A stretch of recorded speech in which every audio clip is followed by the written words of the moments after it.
Z nami je danes doktorica Vita Dožan. Doktorica Vita Dožan je redna profesorica biokemije in molekularne biologije, je vodja laboratorija za farmakogenetiko na Inštitutu za biokemijo in molekularno genetiko Medicinske fakultete Univerze v Ljubljani. Kar dolg naslov, kaj ne? Je zdravnica z doktorskim študijem z biomedicine in spada med vrhunske strokovnjake za genetsko medicino ne samo v Sloveniji, temveč tudi širše. Zelo se zaveda, kako pomembna je vpetost v mednarodno raziskovalno okolje. O tem pričajo njeni številni članki, njena visoka citiranost. Je članica uredniškega odbora oziroma uredniških odborov mnogih uglednih mednarodnih revij. Večkrat je bila plenarna predavateljica na mednarodnih konferencah ali kongresih in je tudi mentorica pri raziskovalnih nalogah mladih rodov. Področje, o katerem se bomo danes zlasti pogovarjali, je farmakogenetika. Pozdravljeni. Ali nam lahko tako nam, ki smo bolj humanisti in ki se ne ukvarjamo profesionalno z medicino, molekularno biologijo, biomedicino, vse to, kar smo našteli, razložite, kaj je to farmakogenetika, katera so njena področja? Farmakogenetika je veda, ki proučuje, kako genetski dejavniki vplivajo na odgovor na zdravljenje, predvsem na zdravljenje z zdravili. Tako kot sicer, vsi posamezniki, vsak ne odgovori enako na zdravljenje z zdravili. To je odvisno pač od same narave bolezni, od odmerka zdravila, izbire zdravila, od interakcij med zdravili in hrano. Velik del, pri nekaterih zdravilih zelo velik del, je pa odvisen tudi od genetskih dejavnikov, po katerih se posamezniki med seboj razlikujemo. In te majhne razlike v genetskih zapisih, v genih, ki sodelujejo pri presnovi zdravil, pri transportu zdravil, ki so tarča za delovanje zdravil, v bistvu te majhne razlike lahko vplivajo, kako bo nekdo odgovoril na zdravljenje. Zdaj z razvojem genetske medicine, genomike predvsem, so se pa ta proučevanja teh dejavnikov, ki vplivajo na odgovor na zdravljenje, razširila pa na celotni genom in v bistvu potem pa govorimo že tudi o farmakogenomiki. Se pravi, farmakogenetika na nivoju posameznih genov proučuje, kako te genetske spremembe v teh zapisih vplivajo na odgovor na zdravljenje. Farmakogenomika pa je razširila ta proučevanja na raven celotnega genoma. Se pravi, da gre tukaj za dokaj individualiziran pristop, ker ste rekli, vsak človek drugače reagira na neko zdravilo in gre lahko za neko personalizirano medicino. S tem se ukvarjate. Tako. Eden od ciljev farmakogenetike je v bistvu, da bi s pomočjo spoznavanja in recimo določanja teh sprememb v genetskem zapisu pri posameznikih lahko usmerjali potem zdravljenje, usmerjali izbiro zdravila, usmerjali izbiro višine odmerka zdravila, zato da bi bilo to zdravljenje varnejše, da bi bilo manj neželenih učinkov in da bi bilo tudi učinkovitejše. Za več kot 100 parov gen zdravilo že obstajajo na dokazih temelječa priporočila, kako glede na posamezen genetski dejavnik lahko bolniku prilagoditi odmerek zdravila ali pa celo izbiro zdravila, katero drugo zdravilo izbrati, da bi bilo zdravljenje varnejše ali pa bolj učinkovito. Če se tako poenostavljeno predstavljam, se pravi, vi vzamete podatke mojega telesa in potem glede na vaše raziskave veste, kako se bo telo odzvalo na določeno zdravilo. Ja, predvsem so tukaj, kot sem rekla, so pomembne razlike v genetskem zapisu, Se pravi, mi lahko s pomočjo genetskih analiz v bistvu opredelimo, kakšna bo pri vas presnova določenega zdravila. Vi ste po osnovni izobrazbi zdravnica. Jaz si predstavljam, študiraš medicino zato, da boš zdravnik. To je nekako končni cilj študija medicine, pa vendar vas je pot zapeljala v biomedicino, zdaj farmakogenetiko. Kaj je bil ta impuls, da ste se odločili kariero v tej smeri? V bistvu sem bila vedno zelo naravoslovno usmerjena. Pred študijem medicine me je zanimal študij fizike in astronomije. Tako da potem sem to zamenjala za moža, ki je fizik in Aha, v bistvu se posvetila ta delček v študiju genomu medicine. oziroma tej verigi ste nadoknadili potem z možem, ki je V bistvu, fizik. ta zanimanja, sem izpolnila s tem, Kaj pa astronomija? Še Samo vedno. še horoskop, To astrologija. pa nikoli, Astrologija, to so to pa bile pa ne. vedno zvezdice in nočno nebo. V bistvu ves čas študija medicine sem potem res mislila, da bom se posvetila pač medicini, da bom zdravnica. Ste imeli kakšno posebno področje že tako v mislih? Me je pa že ves čas zanimala genetika, že iz srednje šole, in zato me je tudi zelo zanimalo, me je zelo zanimalo področje predvsem onkologije, a ne. In ko sem končala v bistvu študij, pa po pripravništvu, ko sem opravila strokovni izpit, v bistvu mi je pa na strokovnem izpitu ena kolegica rekla: "Joj, a veš, da na Inštitutu za biokemijo pa iščejo mladega raziskovalca." In šlo je za mladega raziskovalca, ki bi v bistvu uvedel metode genetske analize za ugotavljanje skladnosti dajalca in prejemnika organa. In v bistvu sem takoj rekla, to je pa to, kar hočem delati, genetske analize. Tako da sem prišla v bistvu na Inštitut za biokemijo medicinske fakultete kot mlada raziskovalka, najprej za magisterij. Prišla sem v zelo spodbudno raziskovalno okolje. Moja mentorica je bila profesor Katja Breskvar, ki me je spodbudila. Ona se je pa raziskovalno ukvarjala z citokromi P450, to so encimi, ki presnavljajo v telesu tuje snovi. In v bistvu na ta način sem potem se tudi s tem področjem začela ukvarjati. In v bistvu po končanem doktoratu sem potem tudi postala asistentka na inštitutu in se popolnoma posvetila tej skupini, se pravi encimom, ki sodelujejo v presnovi zdravil. Ampak farmakogenetika je dokaj mlada veda, kaj ne? Ja, v bistvu takrat se je začela bolj intenzivno razvijati, ne. In ravno v toku mojega doktorskega študija je moja mentorica v Sloveniji organizirala mednarodne šole poletne, ki so se jih udeležili vrhunski strokovnjaki s področja raziskav na tej skupini encimov, citokromov P450. In v bistvu tudi raziskovalci, ki so se ukvarjali z področjem, kako ti encimi vplivajo na presnovo zdravil, se pravi že s farmakogenetiko. In to je bila priložnost, da sem navezala stike in v bistvu tudi kasneje pri enem od njih, profesorju Magnusu Ingelmannu Sundbergu s Karolinskega inštituta na Švedskem, v Stockholmu, v bistvu sem potem šla tudi tja na podoktorski študij. To sem prebrala, ja, podoktorski študij Stockholm, potem pa Madrid in Granada. Se To pravi, so bila malce pa skandinavci, krajša- malce romanski. Ja, to so bila pa krajša strokovna, pač raziskovalna usposabljanja. Prinesti, spoznati, naučiti se novih metodologij, pa jih prinesti nazaj v laboratorij. Če prav razumem, s farmakogenetiko so se zdravniki in strokovnjaki ukvarjali že prej, vendar ni bila tako poimenovana kot veda. So bile pa raziskave v tej smeri. Ne, se je že takrat tudi začel uporabljati izraz. Se je že uporabljal takrat izraz farmakogenetika. Ja. Kako pa poteka vaš dan? Vi ste raziskovalka, profesorica. Ko pridete v službo, pridete v nek laboratorij, kako poteka vaš dan? Ja, zdaj, ker smo raziskovalci, nimamo nekega tipičnega urnika oziroma naši dnevi niso rutina, ne. Dobro, kot ste rekla, še vedno veliko učimo, se pravi, veliko delamo s študenti, predavanja, seminarji, mentorstvo študentom.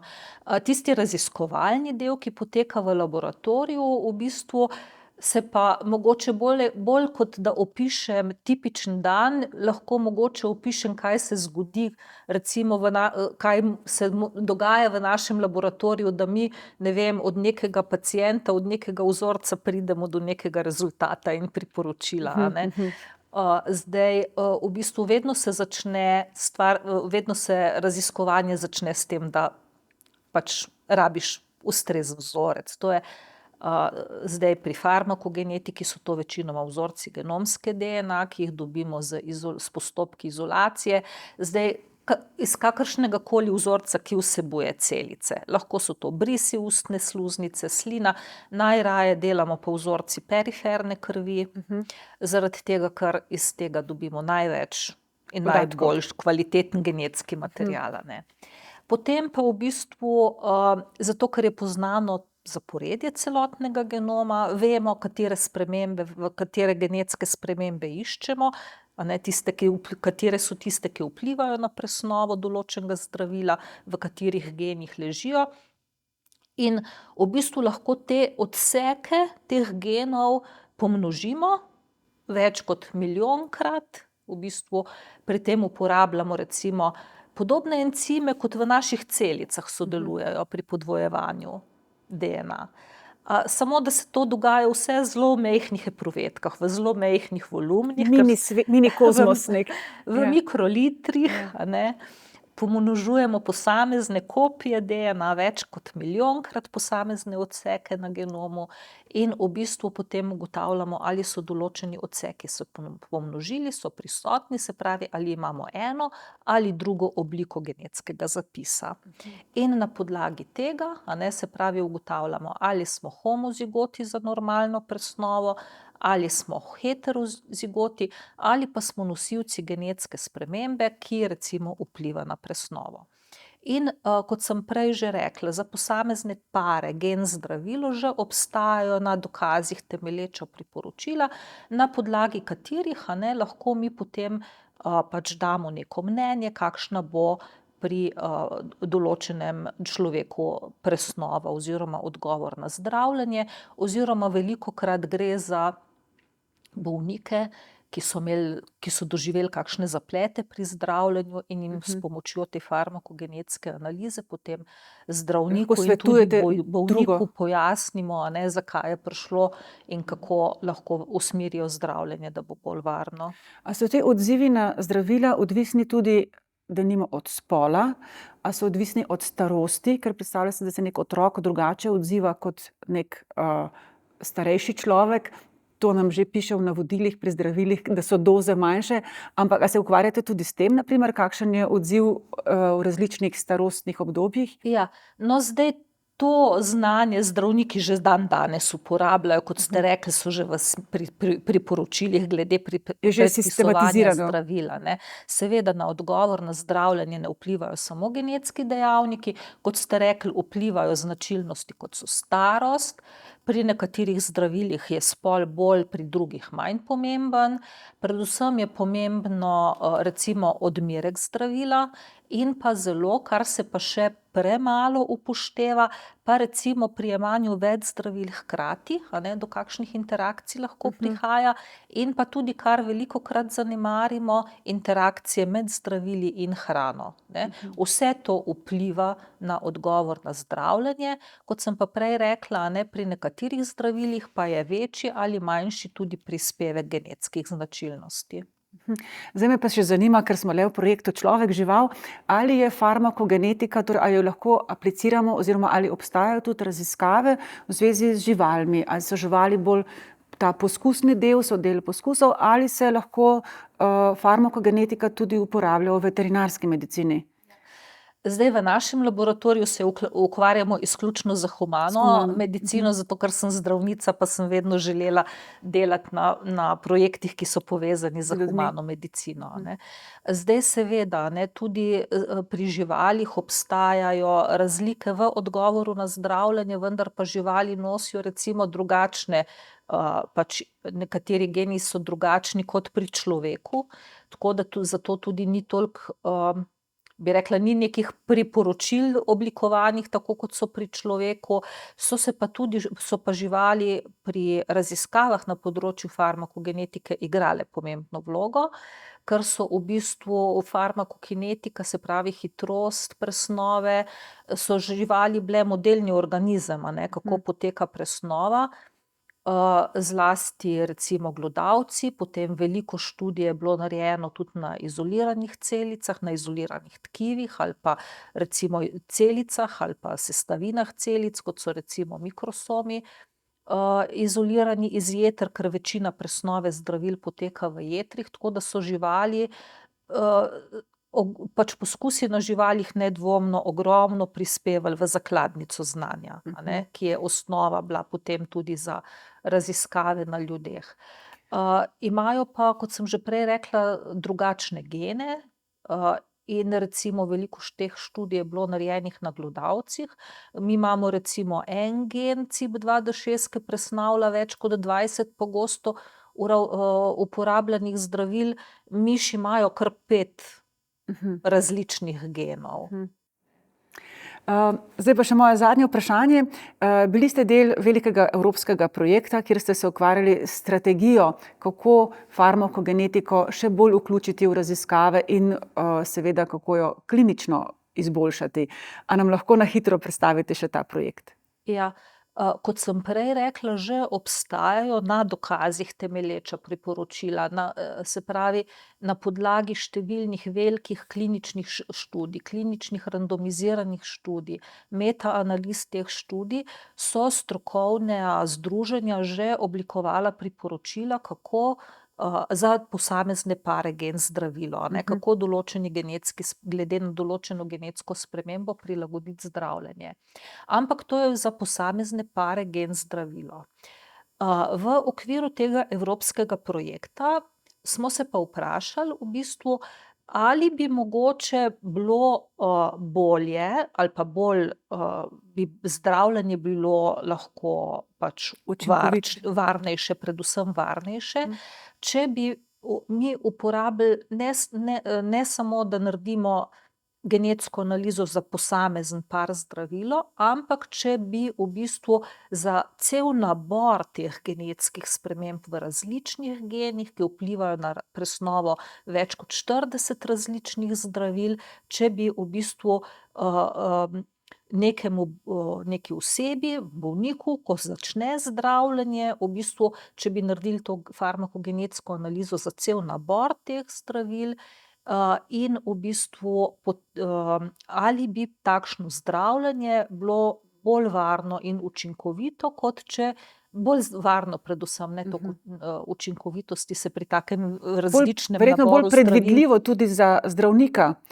če ima pred seboj tako analizo farmakogenetsko za posameznika, da lahko predvidi, kakšne so interakcije med zdravili in kakšni bodo potem odzivi. Drži, a ne, namen te raziskave je bil v bistvu ne samo pač raziskava, ampak v bistvu prenesti pač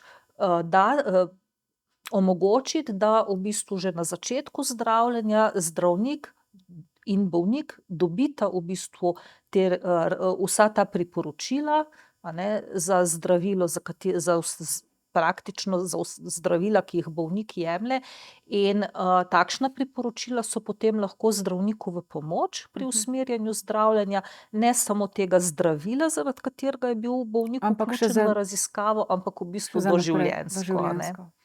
Tako da to je bil zelo velik projekt. Del tega projekta je bila tudi klinična raziskava, katere namen je bil točno to, a ne. Se pravi, randomizirana klinična študija, ki bi nedvomno lahko pokazala, da je v bistvu zdravljenje s pomočjo farmakogenetske analize celega nabora teh genetskih sprememb lahko varnejše v primerjavi z običajnim zdravljenjem. Ta klinična študija je potekala v 7 evropskih državah, tudi v Sloveniji. V Sloveniji je sodelovalo preko 11 različnih kliničnih oddelkov in inštitutov in zdravstvenih domov.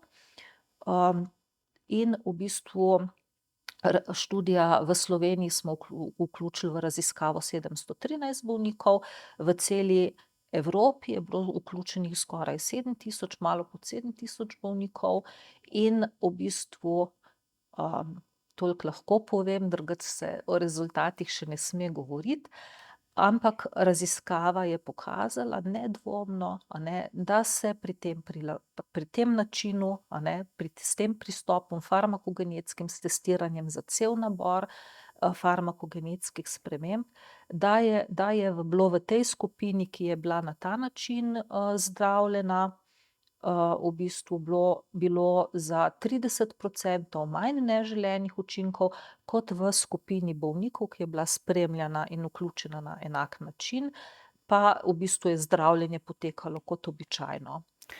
To je v medicini veliko, 30%.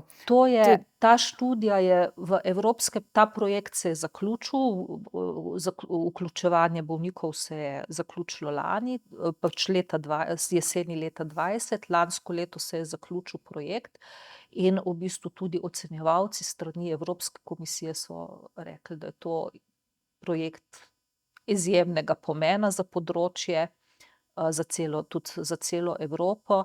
In rezultati so bili sprejeti, čakamo, kdaj bojo išli v reviji Lancet.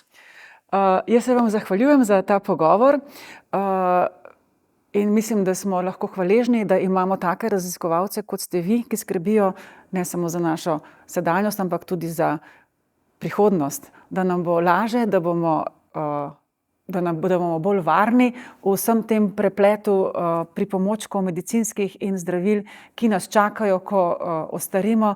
In torej hvala lepa. Hvala lepa za povabilo. Ja.